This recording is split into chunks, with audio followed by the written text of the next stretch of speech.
What's up, guys? Marty here, and I am. So today we're going to be talking about clothes. So let's head over to the spot, and I'll show you guys what I wear when I'm out on trail. Like I said, I'm going to show you guys everything that I wear, and everything that I keep in my pack. Starting from a top down, got this PFG, just mesh back hat. I don't really like the trucker's hat, just because I rock a buzz cut, and I don't like that weird space. But that's just me. So it's a fitted hat, a couple different sizes, like 25 bucks. Not a bad hat. Pretty sun bleached, but I've had this hat for a few years now, and it's been a lot of fly fishing adventures and hiking adventures, so it's seen a fair share of sun.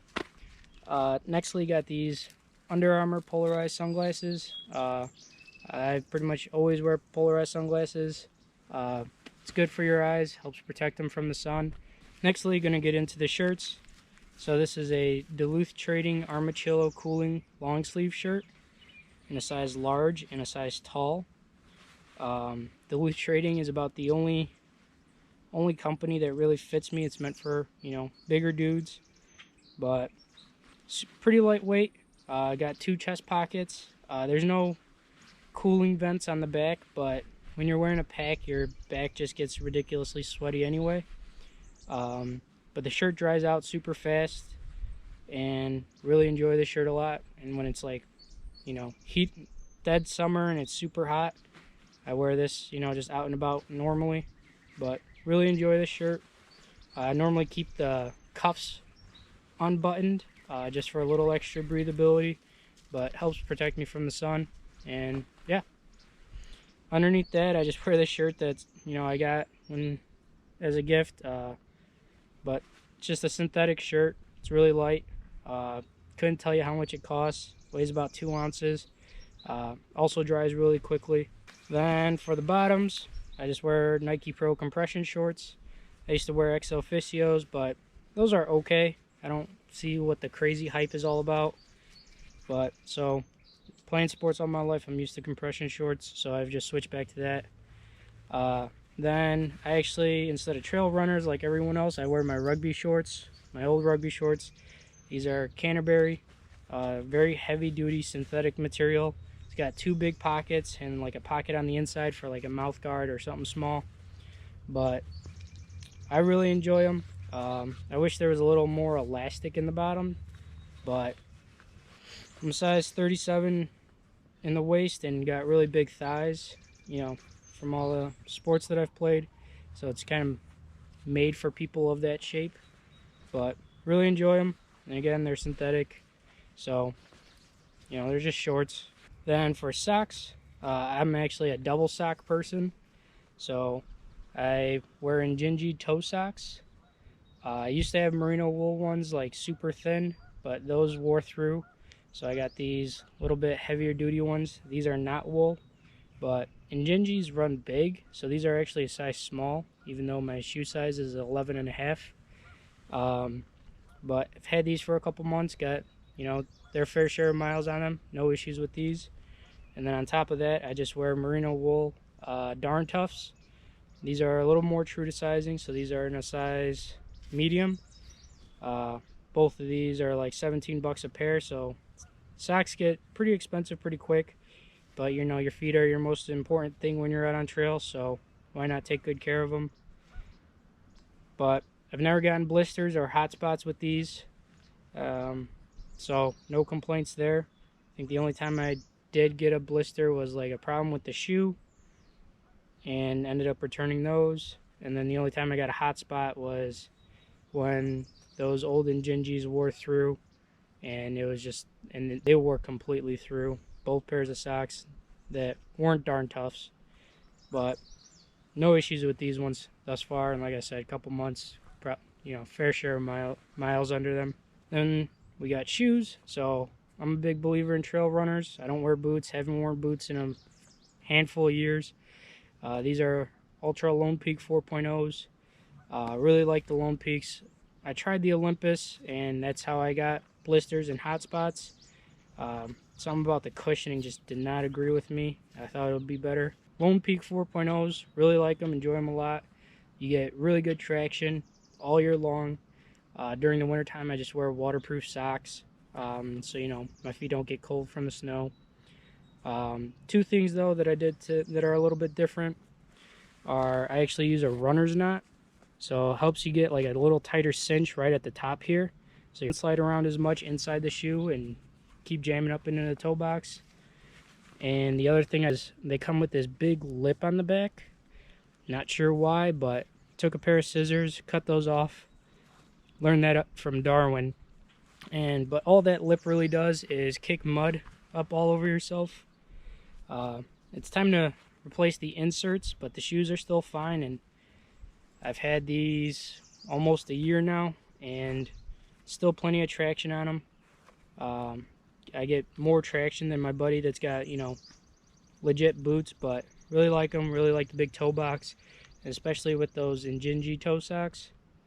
You know, your toes spread out just a little bit more, so having all that extra space is really nice and comfy up there. Next up, we got the stuff that I keep in the pack and that I wear when I'm either at camp or, you know, if it's chilly out. Not sure if I'm going to pronounce this correctly, but I'm going to try. It's Kuiu, Kuiu. This is a hooded Peloton 200. It's a mid-weight fleece. You know, springtime Michigan is still getting in the low 30s, which is super fun. But really like this as a, you know, I pretty much wear it as a base layer. It's got thumb loops, you know, quarter zip. I like hoods. I don't wear a beanie or a buff, but it zips up to your nose. But really enjoy this fleece. I've had it probably since last October, and it's served me really well. And you pay, it's about $100, but I think it's worth it. Really like it, really like the brand, super cool. But yeah, that's what I wear. It's pretty much my base layer. One thing that I forgot at home, because this was in my pack and not the next item, but that's a Patagonia Capilene base layer. Once the temps start picking up, I'll put that in the pack instead of this, because this, you know, will be too warm. But really like that as a base layer. But the two combined, I mean, I've hiked in like 30 degree with 15-mile-an-hour winds, and all I wore was that Patagonia base layer with this Peloton 200, and I was doing just fine. Granted, I was moving the whole time and whatnot, but kept me warm. And yeah, everything dries out pretty quickly. Then for pants, I wear Patagonia Capilene, you know, just leggings. These are a size medium. The larges were just a little bit too long and too loose. I like them more compression-y style. I don't really like a whole lot of loose material. But, you know, these are, I mean, they're just base layer leggings. So no complaints there. Once it gets below 50 is when I'll put these on. And depending on the temperature, I'll sleep in these. But mostly the Capilene base layers are pretty much what I sleep in. But keeps me warm, keeps, you know, dries pretty quickly, no complaints. Then for socks, I carry these Z-Packs Possum Down socks. I pretty much just wear these at camp or to sleep in. I do not hike in these. If my feet get wet, I pretty much just toughen it out and wait till I'm at camp. But these are really warm, really light. They're pretty pricey at 25 bucks a pair, but I like how they feel. I know some people don't like how they feel, but they're like a wool possum-y from Australia or New Zealand kind of a mixture. So they do have like a strangish texture.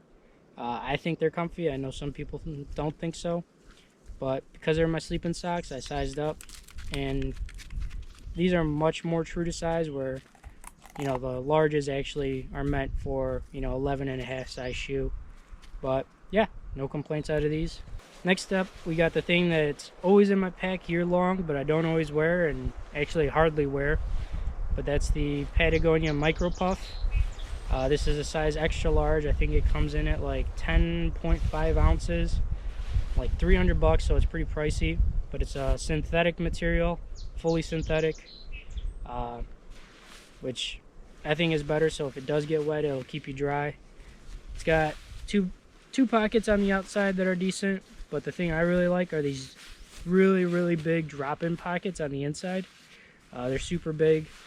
I really enjoy that. But like I said, this is pretty much only for camp or for sleeping, depending on how cold it is. I've tried hiking in this. I just sweat my butt off the whole time. It's pretty windproof. I'm not sure if they say windproof or wind resistant, but air doesn't really travel through this too easily, so you will warm up real quick. Again, this is the hooded version. I don't wear beanies. I don't like beanies. My head's pretty big, so they always end up just sliding up on me. But this also zips all the way up to the nose. But really like this micro puff, and it's a pretty awesome piece of gear. I'd say there's only 2 or 3 times that I've gotten cold, and that's wearing everything together, minus the Kuiu, because I fairly recently got that and haven't gotten to use that. But the only times I've gotten cold were actually fishing. It was springtime Michigan, early April. It was about 10 degrees, 10-mile-an-hour winds in a boat on a river, So I got pretty cold then, but so did everyone else. So at least I didn't feel too dumb. And then the other 2 times were out in Montana. Again, similar conditions, 20, 30 degrees, but with 30-mile-an-hour winds on a bigger, more open river. And yeah, no real damage done, but I was cold, so made it a little bit less fun. But so was my dad, so again, at least I know it wasn't just completely me. Lastly, we got the rain suit. So this is just a Frog Togs rain suit. It's like 17 bucks, probably 10 ounces in total. But this is a size medium. The sizing for Frog Togs is just goofy. I think I started off with like an extra large, then I went to a large, and the large was okay, but it was still way too big. Ended up returning those for a medium, and even then the medium's pretty big. Like when I put the jacket on, it still pulls out to almost like here, but it is not breathable at all. So having that little bigger sizing helps with breathability, if that makes any sense. There's no pockets, no pit zips, nothing fancy. So that's kind of why it's so cheap. And the pants are just pants, although they're a little annoying.